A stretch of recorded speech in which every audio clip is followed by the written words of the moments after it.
ইরানের উপর আমেরিকা ও ইসরায়েলের যৌথ হামলায় বিশ্ববাজারে দেখা দিচ্ছে অস্থিরতা ও জ্বালানি তেলের মূল্য বৃদ্ধি, যার প্রভাব পড়তে শুরু করেছে ইতালি সহ ইউরোপ জুড়ে। মধ্যপ্রাচ্যের উত্তেজনায় তেলের দাম তাৎক্ষণিক প্রভাব পড়েছে ইতালির খুচরা বাজারের পেট্রোল ও ডিজেলের দামের উপর। ফলে জ্বালানির দাম রেকর্ড বৃদ্ধি পেয়েছে, ডিজেল 16% এবং পেট্রোল 6.7%। ইউক্রেন যুদ্ধের কারণে ইউরোপের নিরাপত্তা দীর্ঘকাল ধরে চ্যালেঞ্জের মুখোমুখি ছিল।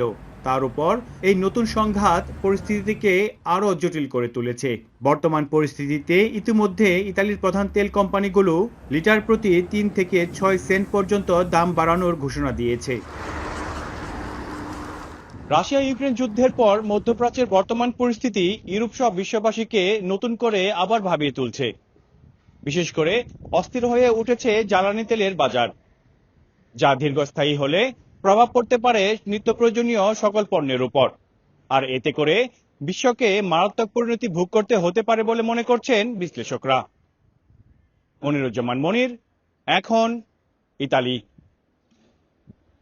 নায়াসিনামাইড ও স্যালিসাইলিক সমৃদ্ধ লিলি ফেস ওয়াশ, যা ফেসের ডেড স্কিন সেল দূর করে দেয় দ্বিগুণ ফাস্টার ব্রাইটেনিং।